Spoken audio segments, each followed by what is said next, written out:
Ok.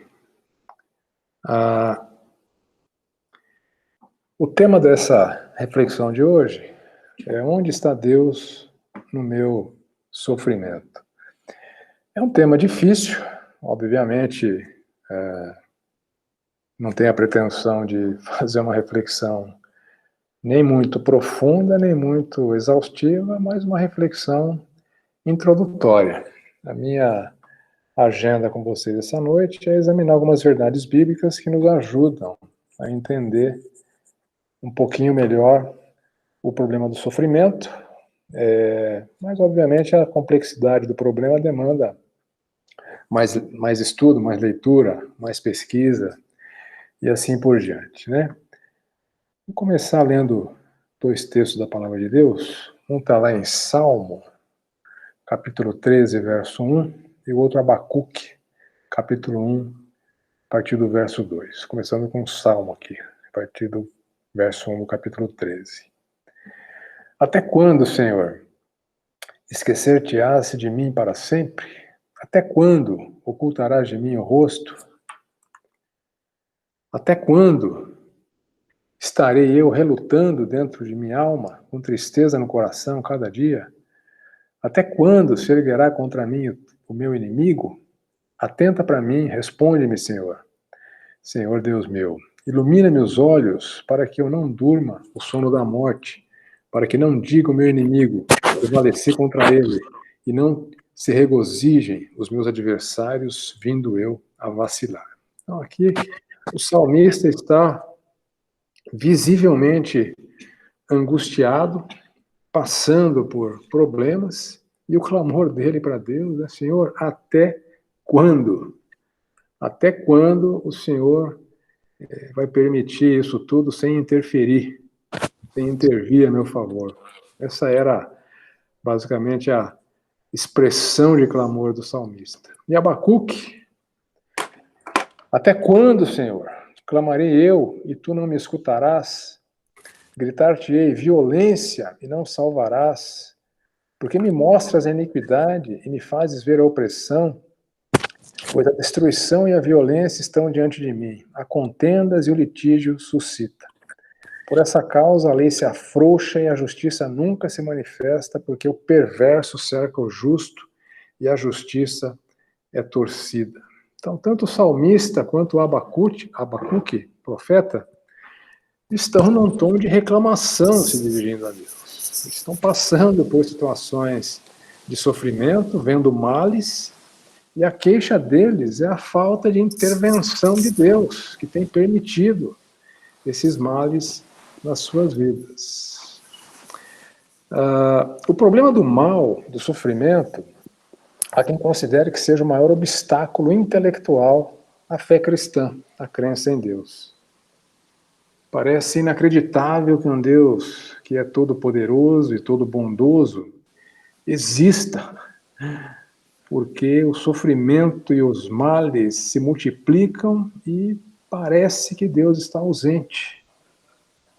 No seu livro O Problema do Sofrimento, que é um dos livros que eu recomendo para vocês como leitura complementar, aliás, deixa eu falar dos dois livros já, né? O Problema do Sofrimento, do C.S. Lewis. É um livro sucinto, bem no estilo C.S. Lewis. Se você gosta do C.S. Lewis, você vai gostar desse livro, que aborda também o problema de maneira não tão profunda, mais superficial, mas dá bons insights, né, para a gente compreender essa questão.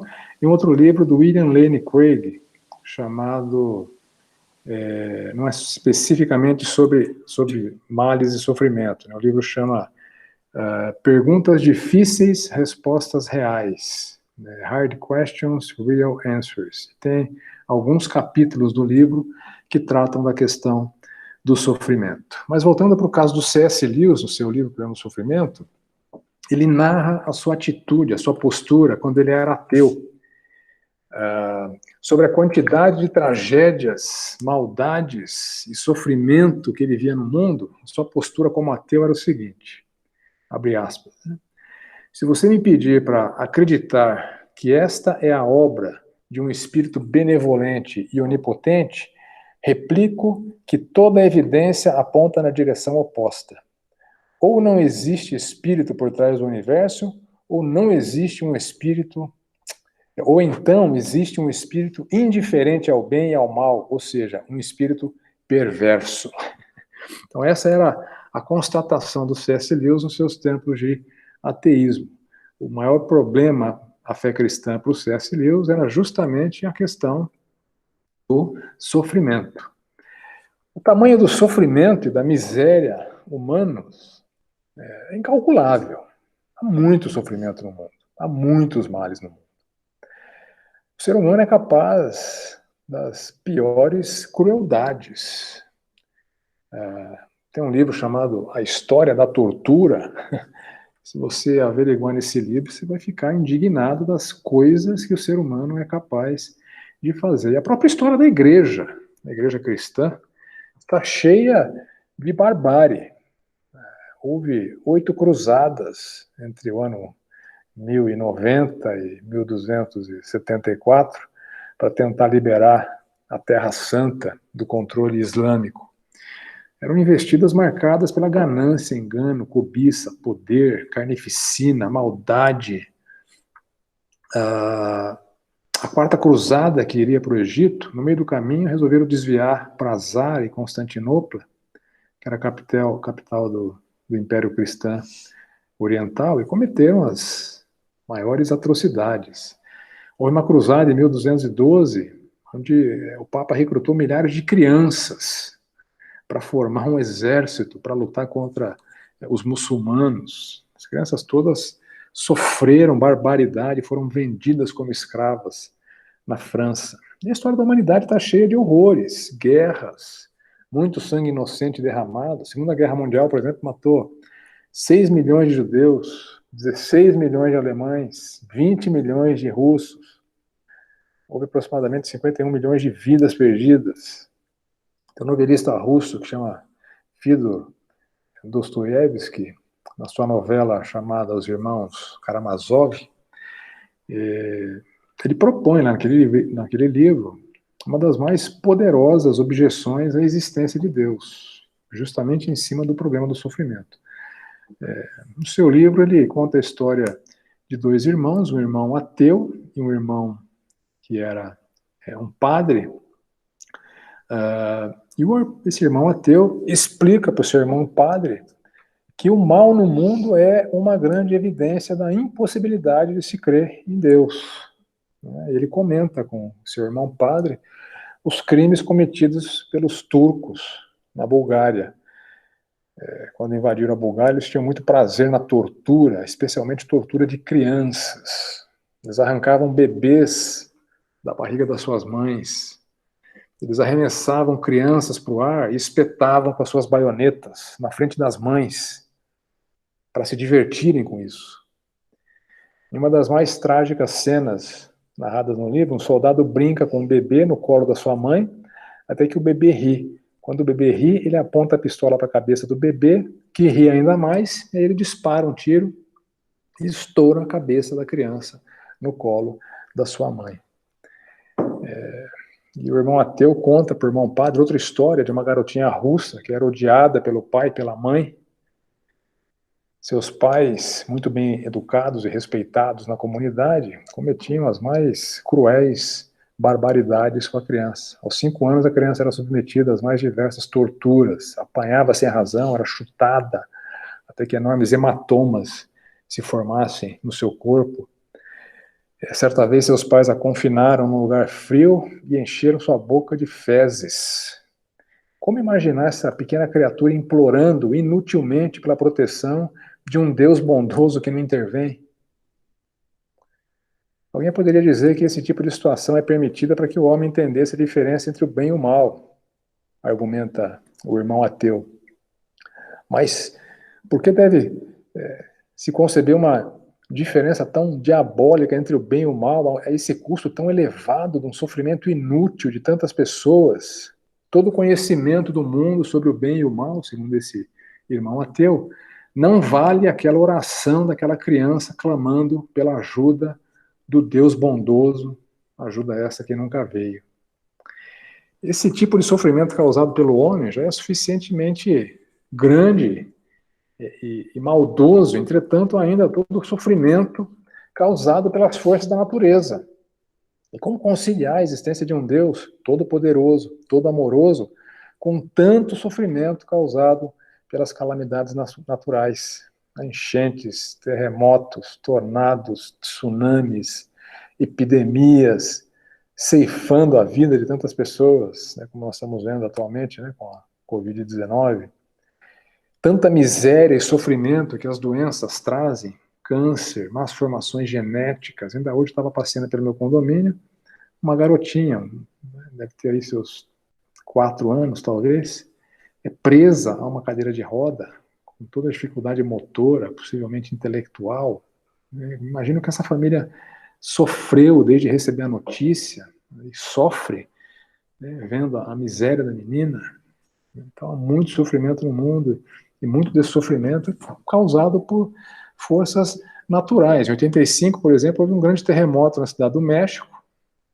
Na época, houve uma cobertura muito intensa pela TV sobre a tentativa de resgate de um garotinho que foi soterrado naquele terremoto. Ele foi encontrado pelas equipes de resgate com vida, eles podiam ouvir o garotinho chorando, dizendo que estava muito assustado, com medo, e as equipes fazendo todo o esforço para resgatar aquele garotinho. Depois de 11 agonizantes dias, o garotinho silenciou.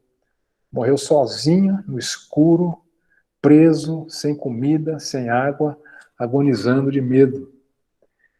Nesse mesmo ano, depois de um deslizamento de terra na Colômbia, também teve uma grande repercussão na mídia.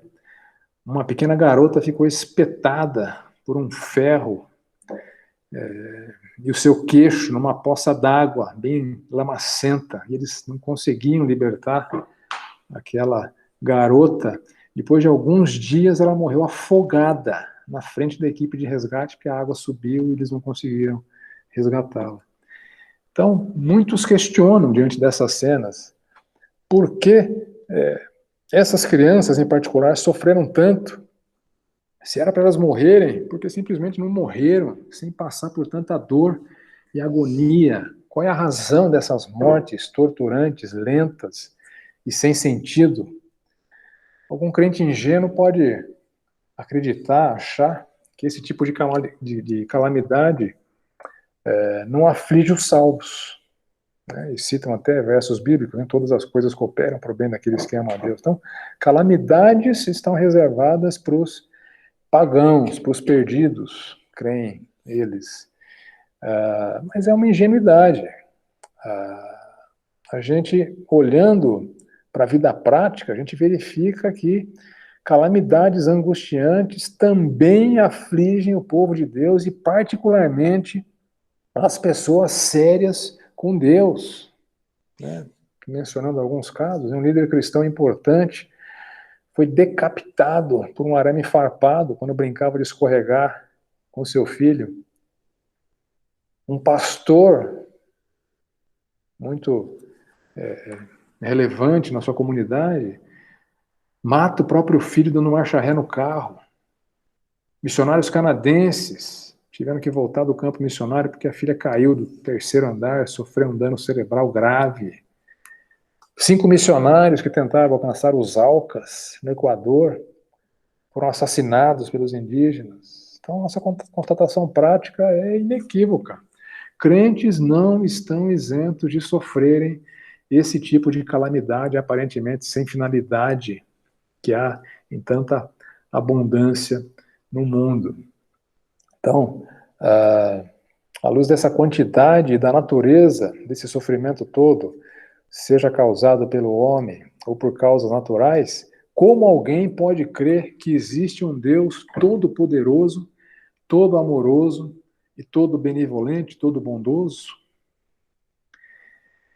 Segundo esse autor que eu mencionei no começo, William Lane Craig, no seu livro, né, Perguntas Difíceis, Respostas Reais, cenas desse tipo fazem com que a crença em Deus seja algo muito difícil. Há uma barreira intelectual muito grande e aparentemente intransponível estabelecida por esse problema do sofrimento. Ele cita um autor rabino que um religioso judeu, né, tentou explicar essa questão. Seu livro chama-se Quando Coisas Ruins Acontecem com Pessoas Boas. E segundo William Lane Craig, eu não li esse livro, né, ele diz que esse rabino só conseguiu resolver o dilema,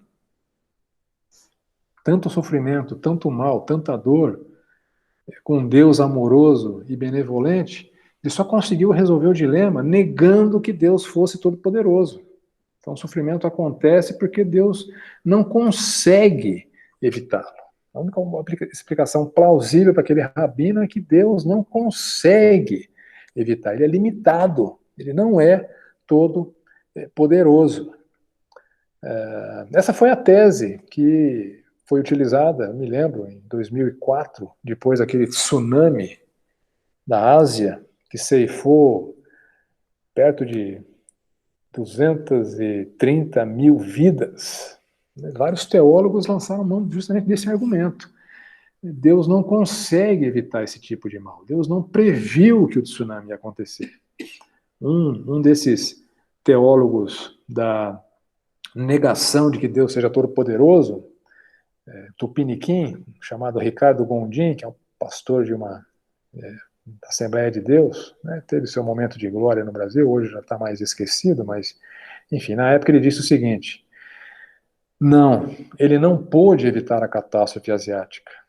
Assim sinto que a morte de milhares de pessoas machucou infinitamente mais o coração de Deus do que o meu. O sofrimento é proporcional ao amor.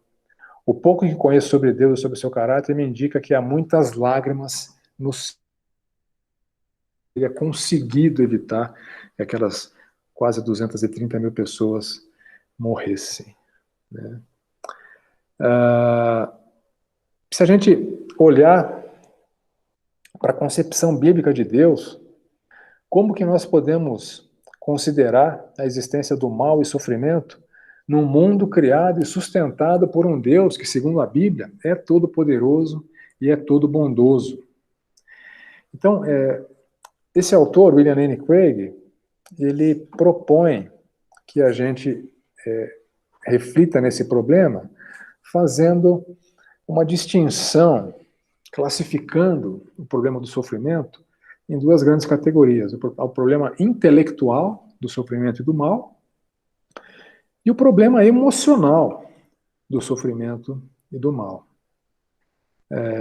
Quanto ao problema intelectual do mal, é necessário dar explicações bíblicas que sejam racionais, fundamentadas na palavra, sobre esse problema gerado pela existência do mal e do sofrimento. Como pode um Deus todo-poderoso e todo-bondoso permitir tanto sofrimento? E quanto ao problema emocional do mal, é necessário dar conforto, consolo para as pessoas que estão sofrendo e ajudá-las a dissipar a sua antipatia a um Deus que permite tal maldade. Lembra dos clamores que nós lemos do salmista e de Abacuque no começo dessa reflexão? Até quando, Senhor? É inevitável. Quando a gente está passando por sofrimento, quando crentes passam por sofrimento, Deus é questionado. Deus é questionado. Por que o Senhor permitiu? Por que o Senhor permite? E não adianta endereçar alguém que está sofrendo com respostas teológicas. Essa pessoa que está sofrendo precisa de consolo, de conforto, de um ombro, de amparo. A nossa agenda aqui hoje ela é teológica, né? Vou endereçar algumas verdades bíblicas para tentar possibilitar que nós compreendamos um pouco mais esse problema do mal, né? Mas essa distinção é importante, porque o problema intelectual está na esfera de estudo do teólogo, do filósofo, e o problema emocional está na esfera de atuação do conselheiro bíblico. Então, nossa abordagem aqui vai ser mais teológica nos dias de hoje. Então, pegando especificamente o problema intelectual do mal, que é o problema teológico, que nós precisamos olhar para as escrituras e procurar dar algumas respostas, o problema intelectual do mal, ou seja, como essas duas declarações, existe um Deus todo-poderoso e todo-bondoso, e existe o mal. Como essas duas declarações podem ser compatibilizadas entre si.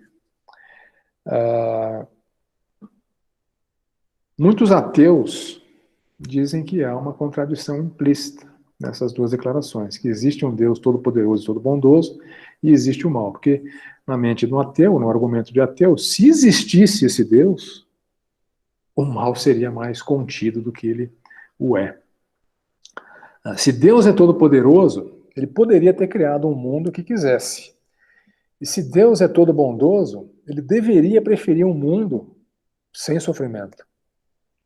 Então, o ateu pensa que se Deus existisse, ele poderia ter criado um mundo com criaturas livres que sempre escolhessem o que é correto. Um mundo sem pecados, um mundo sem calamidades naturais e assim por diante.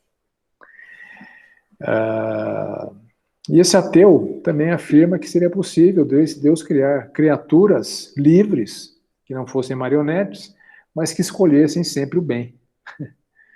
É por isso que eles afirmam que Deus não existe.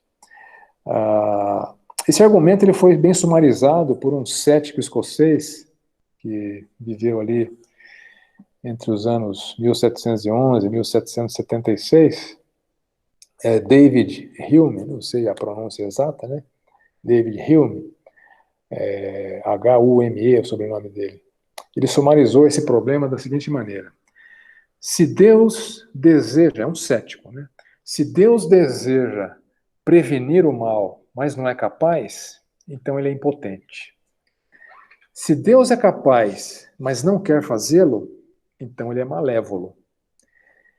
Se ele tanto deseja quanto é capaz, então por que existe o mal?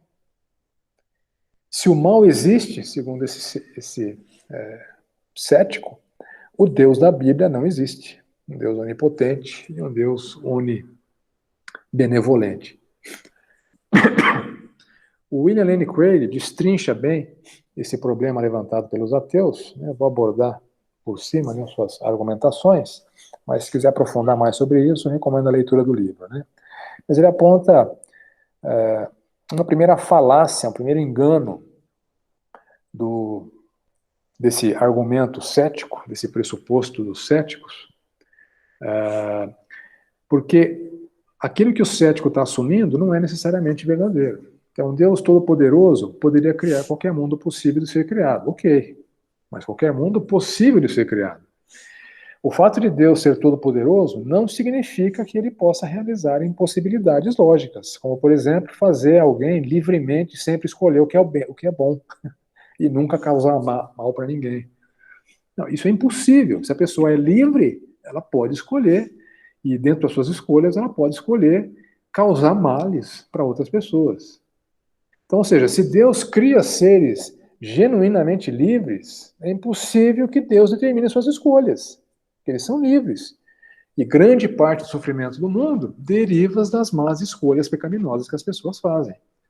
Então, ou seja, há mundos impossíveis de serem criados. Então, o primeiro pressuposto por trás do argumento do cético é inválido. Deus não poderia ter criado um mundo onde as pessoas fossem livres e sempre escolhessem de maneira que nunca prejudicasse ninguém, nunca causassem males para ninguém. E o autor aponta também um segundo engano do pressuposto dos ateus, né? Que um Deus bom preferiria um mundo sem o mal.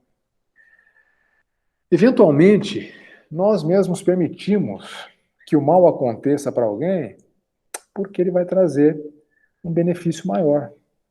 Por exemplo, quando uma criança é disciplinada por seus pais, ela sofre, mas isso é para o seu bem. Então, mesmo sendo todo bondoso, é possível que Deus tenha razões para permitir esta quantidade de males no mundo. A gente vai refletir daqui a pouquinho em algumas delas, né? Mas isso derruba o pressuposto do ateu que Deus, um Deus bondoso, sempre preferiria um mundo sem males, né? Vamos então para algumas verdades bíblicas que nos ajudam a entender um pouquinho melhor tanto sofrimento, tanto mal no mundo em geral e na vida dos cristãos, dos filhos de Deus. A primeira verdade bíblica que eu queria considerar com vocês é a seguinte: O propósito maior da vida não é a felicidade, mas é conhecer a Deus.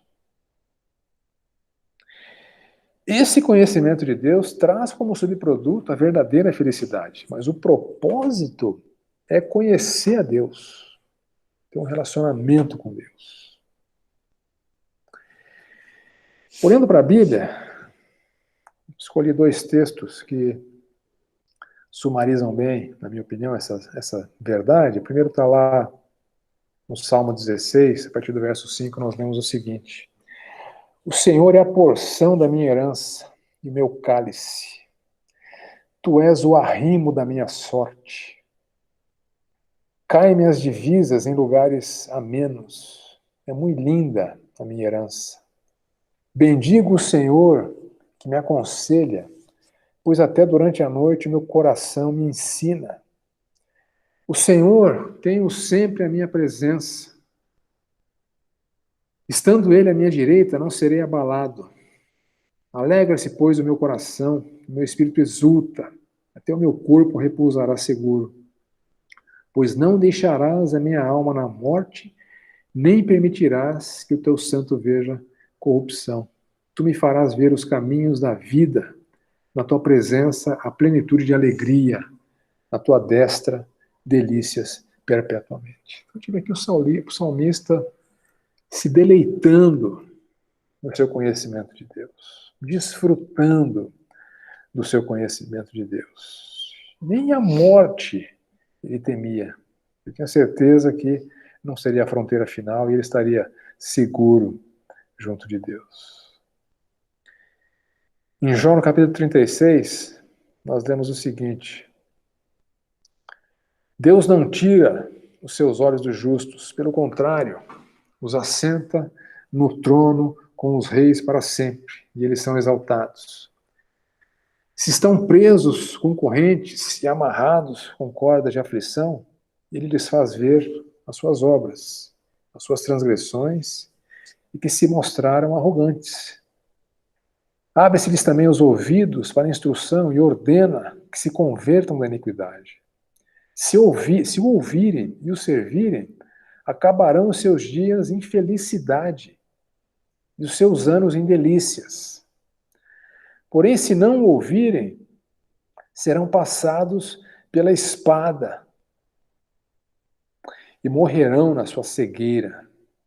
Os ímpios de coração alimentam a ira, e quando são aprisionados por Deus, não clamam pedindo socorro. Perdem a vida na sua mocidade e morrem entre os prostitutos cultuais.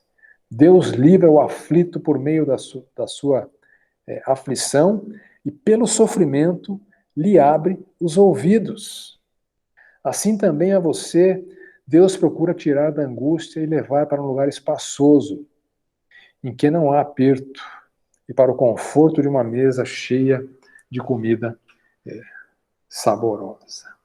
Então aqui, o amigo mais jovem de Jó, ao contrário dos amigos mais velhos de Jó, que falaram bobagens, ele está apresentando aqui a sua versão de toda aquela miséria da vida de Jó, que aconteceu na vida de Jó. Ele está chamando a atenção de Jó para o fato de Deus estar trabalhando na vida de Jó. Deus livra o aflito por meio da sua aflição. Pelo sofrimento lhe abre os ouvidos. Então o discurso aqui, Jó, você tem coisa para aprender sobre Deus no meio do seu sofrimento. Porque o conhecimento de Deus é o propósito maior da vida. E não a felicidade. A felicidade é um subproduto. A verdadeira felicidade é um subproduto do conhecimento verdadeiro de Deus. Aliás, só abrindo um parênteses aqui, né? Cuidado quando você vai citar Jó, né? Jó está cheio de discursos equivocados dos amigos de Jó que falaram bobagens. Então, você pode citar as palavras de Deus, né, que aparecem lá em Jó, e pode citar as verdades defendidas pelo amigo mais novo do Jó, o Eliú. né? Então, cuidado com as citações de textos de Jó que podem trazer discursos equivocados dos amigos equivocados de Jó. Então, o problema do mal, ele existe em virtude da falsa premissa de que Deus, se Deus existisse, o seu propósito maior seria promover a felicidade dos seus humanos de estimação. Felicidade não é o propósito maior da vida. Nesse sentido, muitos males podem parecer inúteis do ponto de vista de promover a felicidade, mas eles podem ser muito úteis para promover o conhecimento de Deus. É o que estava acontecendo com Jó ali. Sofrimento para o cristão pode produzir aumento da piedade, da santidade. O sofrimento de um inocente pode promover um contexto para depender e confiar de Deus. O William Lane Craig cita que os países com maior nível de sofrimento são os que experimentam o maior avanço do Evangelho. O sofrimento nas mãos de Deus, ele é convertido em bem.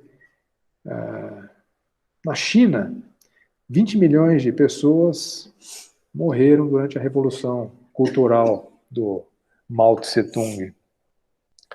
A perseguição da igreja foi uma das maiores já vistas na história, equiparável com a perseguição que Nero infringiu no começo da era cristã, e posteriormente Domiciano infringiu também.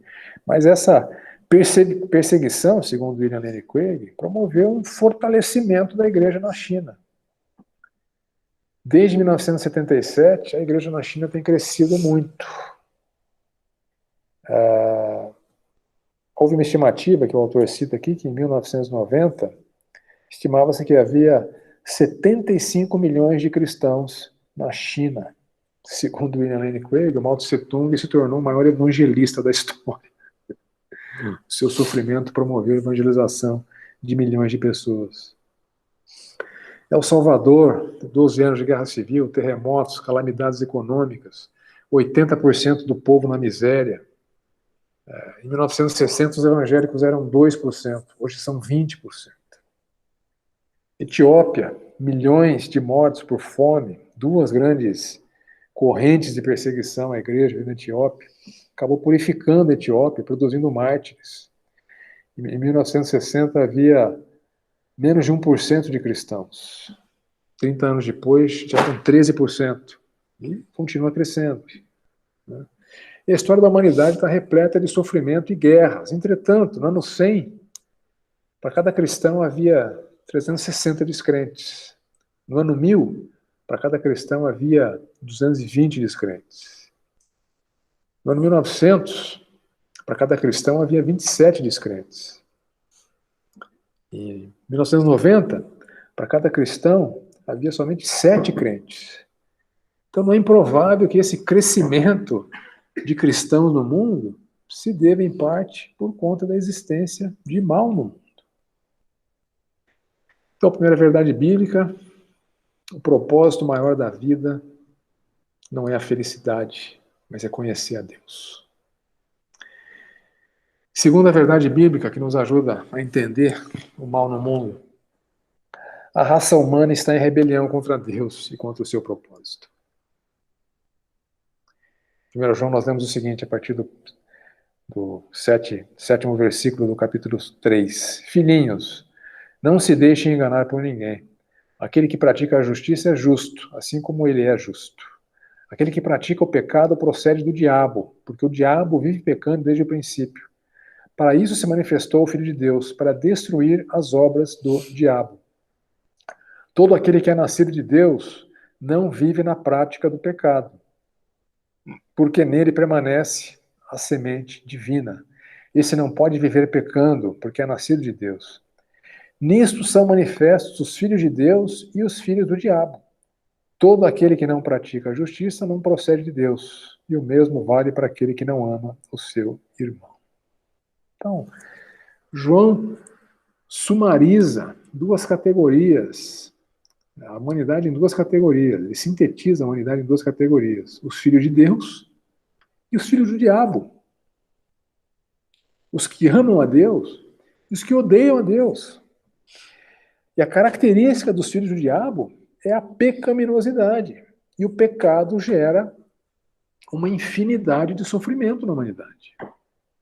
Doenças, fome, morte, são inevitáveis onde há ganância, egoísmo, maldade e assim por diante. Então, segundo essa verdade bíblica, não é uma surpresa haver mal no mundo causado pelos seres humanos. É inevitável. E, em especial, na vida do cristão.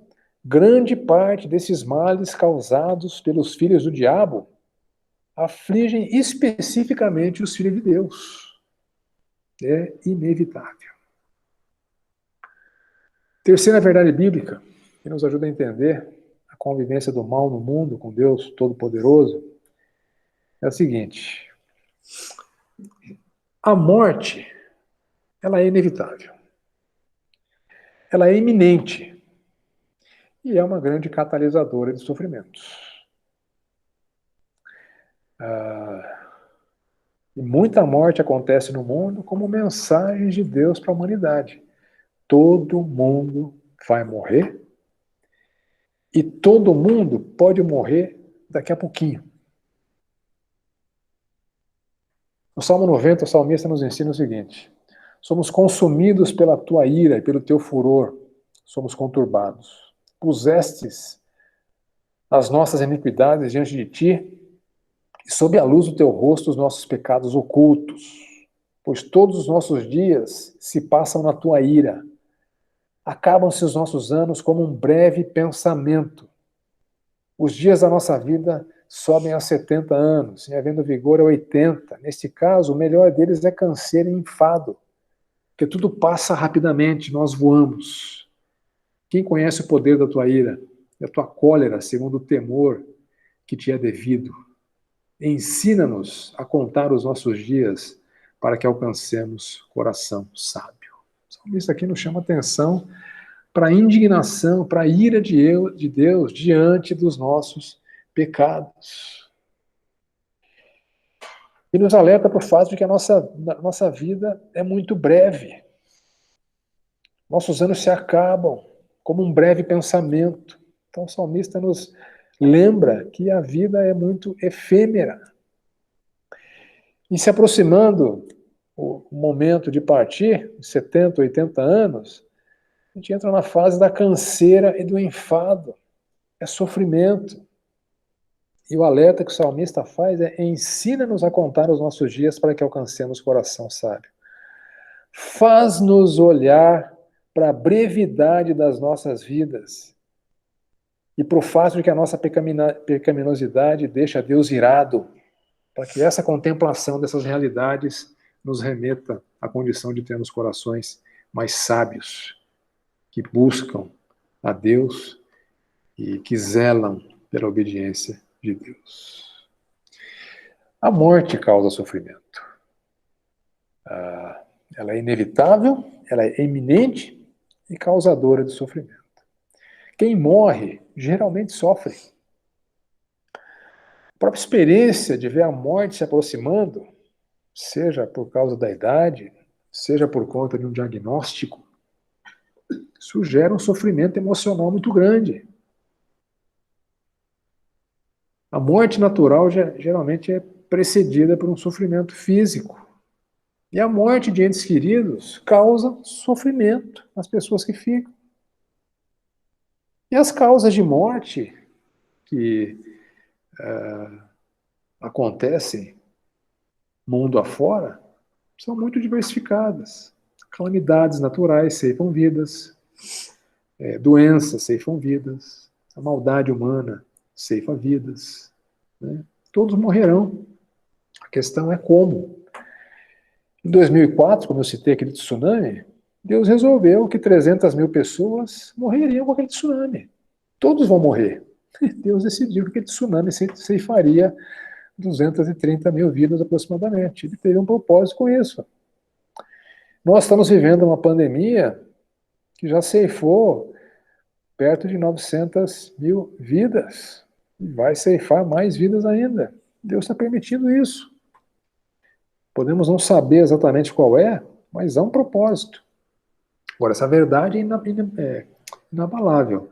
A morte é inevitável. Todos vão morrer. A vida é muito breve. E a morte é iminente. Todos podem morrer a qualquer instante. Quarta verdade bíblica, que nos ajuda a entender um pouquinho melhor o mal no mundo e na vida do crente, é o seguinte: o propósito de Deus para as nossas vidas não se limita à nossa existência terrena. O propósito de Deus atravessa as fronteiras da morte e dura por toda a eternidade. Quando Deus pede que um filho seu suporte sofrimento nessa vida, ele o faz com a promessa de uma recompensa, de uma alegria eternas. A gente pegar, por exemplo, o apóstolo Paulo, a experiência do apóstolo Paulo, nós lemos lá em Gálatas, por exemplo, capítulo 6, 17, quanto ao mais, ninguém me moleste, porque eu trago no corpo as marcas de Jesus. Paulo trazia no corpo as cicatrizes de todo o sofrimento que ser um apóstolo de Cristo lhe causou. Em 2 Coríntios 11, ele detalha um pouquinho esse sofrimento todo. Ele fala assim, são eles ministros de Cristo? Falando como se estivesse fora de mim, eu afirmo que eu sou ainda mais. Em trabalhos muito mais, em prisões muito mais, em açoites sem medida, em perigos de morte muitas vezes. 5 vezes recebi dos judeus 40 açoites menos um. 3 vezes fui açoitado com varas, 1 vez apedrejado. 3 vezes naufraguei. Fiquei 1 noite e 1 dia boiando em alto mar. Em viagens muitas vezes, em perigo de rios, em perigo de assaltantes, em perigo entre os patrícios, em perigo entre os gentios, em perigos na cidade, em perigo no deserto, no mar, em perigos entre falsos irmãos, em trabalhos e fadigas, em vigílias, muitas vezes, em fome e sede, em jejuns, muitas vezes, em frio, em nudez. Além das coisas exteriores, ainda pesa sobre mim diariamente a preocupação com todas as igrejas. Você percebe que a experiência de Paulo foi marcada por um sofrimento intenso, tanto físico quanto emocional.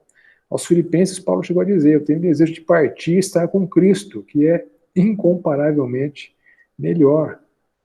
Mas ele se submeteu a tudo isso por amor a Deus, por amor aos irmãos, por amor ao Evangelho, na esperança de que todas as calamidades que ele passou seriam recompensadas, não nesta vida, mas no porvir, na eternidade.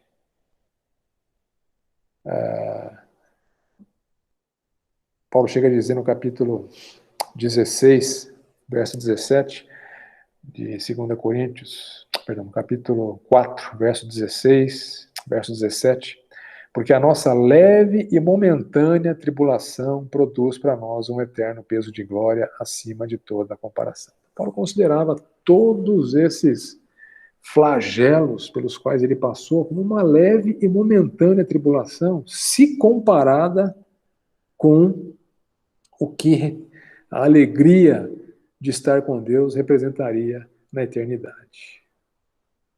Então, uma das razões que torna o problema do sofrimento e do mal insolúvel é não encarar a vida na perspectiva da eternidade. Nossa história não termina na tumba. Toda a alegria e glória futuras tornam o problema do mal terreno bem menor. Quinta verdade bíblica, que explica, nos ajuda a entender um pouquinho melhor o sofrimento na vida do crente, é a seguinte: o conhecimento de Deus, que é o propósito maior de nossas vidas, é um bem que não dá para medir o valor, ele é incomensurável. A glória e a alegria futura são incomparavelmente maiores do que qualquer sofrimento terreno. E Deus escolheu não poupar seus filhos dos sofrimentos terrenos. E além dos sofrimentos comuns, de pandemia, de calamidades, de doença, de guerras, etc., há ainda os sofrimentos decorrentes do próprio chamado cristão. Entretanto, nós entendemos pela Bíblia que vale a pena sofrer por Cristo, como Paulo sofria, como muitos de nós sofremos. O Senhor Jesus nos alertou no capítulo 5 de Mateus assim: bem-aventurados são vocês quando por minha causa os insultarem, os perseguirem e mentindo disserem todo mal contra vocês. Alegrem-se e exultem, porque é grande a sua recompensa nos céus, pois assim perseguiram os profetas que vieram antes de vocês. Então o Senhor Jesus está ordenando o seguinte: vocês são felizes quando por minha causa forem insultados, perseguidos, caluniados e assim por diante.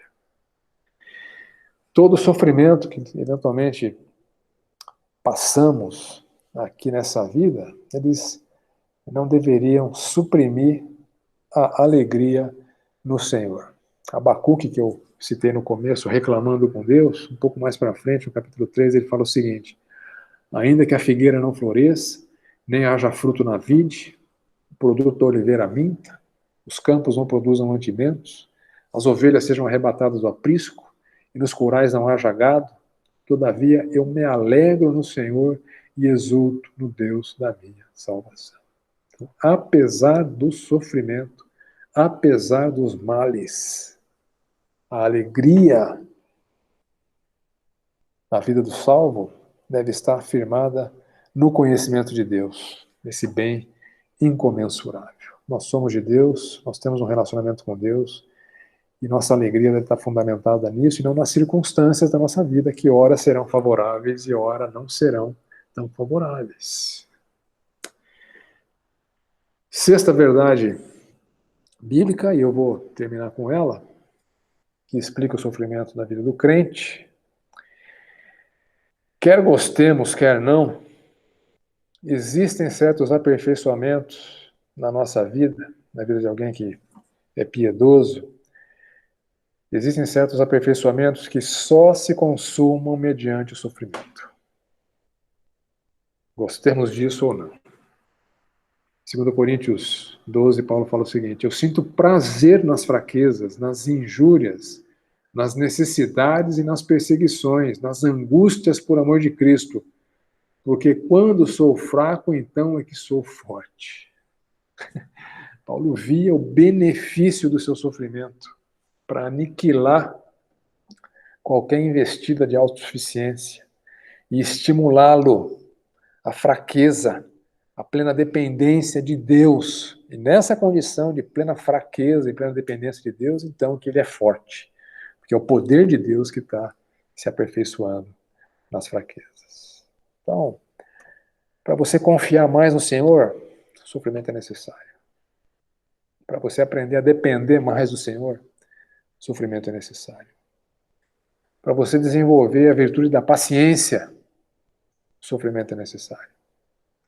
Para você aprender a exercitar misericórdia para com alguém que está passando por problemas, o sofrimento é necessário na vida de quem você vai precisar exercer misericórdia, compaixão.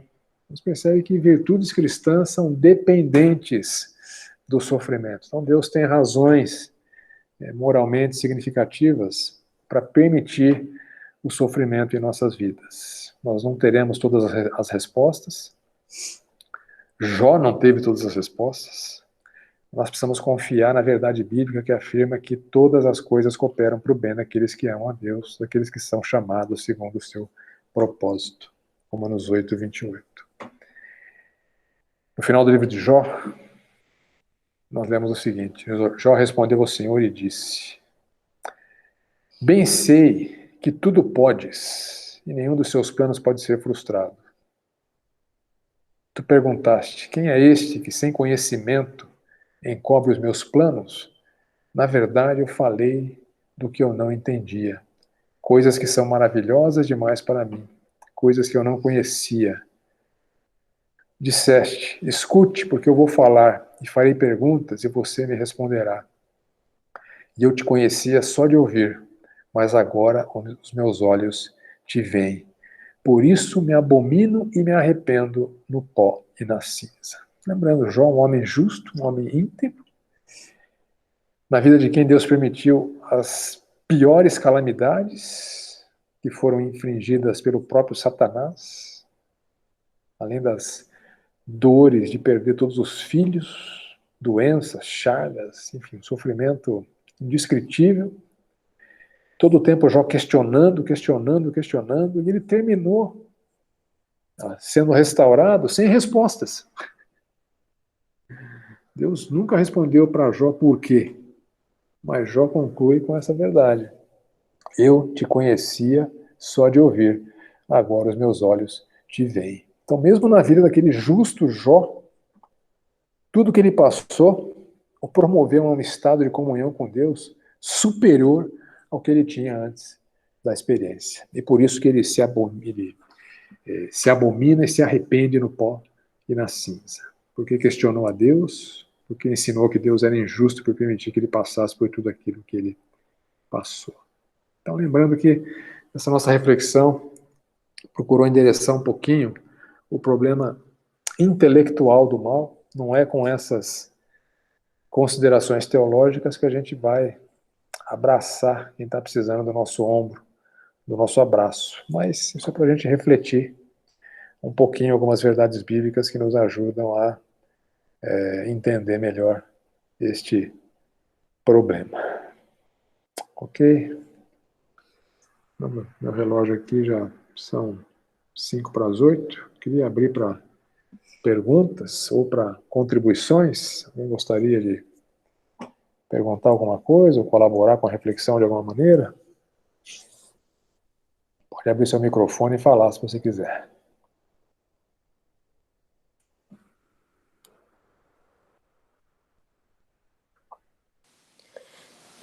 O que eu coloquei nas perguntas é se você pode escrever o nome dos livros que você citou no início da mensagem. Tá bom. Seria bem bacana se você colocasse. Eu vou escrever aqui. O problema do sofrimento, do C.S. Lewis. E eu tenho a versão do livro em inglês, mas eu acho que ele foi publicado em português. Eu não tenho certeza do título em português, tá? Mas em inglês é Hard Questions, Real Answers, do William N.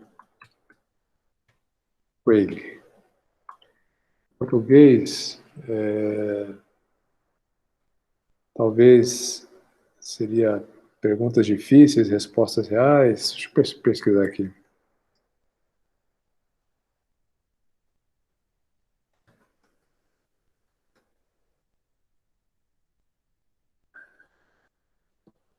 Em português, achei um livro aqui. Eles não foram fiéis no título. Acho que é esse livro aqui. A Razão da Nossa Fé. Respostas a perguntas difíceis sobre Deus, o cristianismo e a Bíblia. Deve ser essa versão do livro em português. Tá?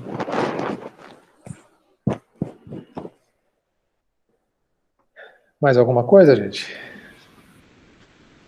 Muito legal, Vladimir. Alguns exemplos que você deu agora no final, eu estava até separando aqui para colocar aí, né, o Jó no final da vida dele, lá Paulo, né? Mas se a gente pegar um exemplo aqui, até mesmo, né, eu não a conheci, né, mas de algumas pessoas que relataram, né, a nossa irmã Isélia, né, membro da igreja, né? Ela parece que o Covid, ela sofreu bastante aí com o Covid, né? E aí? Quer dizer, ela ganhou, exagerando aí na colocação, né? Ela ganhou sozinha na loteria, está no céu com o Senhor, né? Foi para a glória, né? E aí? Sofreu muito, né? Então, a sua colocação aí do sofrimento, né? E pelo que a gente tem visto, né? A tribulação aí, na hora que a gente pegar lá o Apocalipse, todos os textos, aí a gente vai verificar que isso tudo vai piorar cada vez mais, né? Os exemplos que você deu aí nos países, aí, quantos milhões de mortos, né? Então, muito boa a sua palavra aí, é um encorajamento aí para toda a igreja, né? Deus abençoe.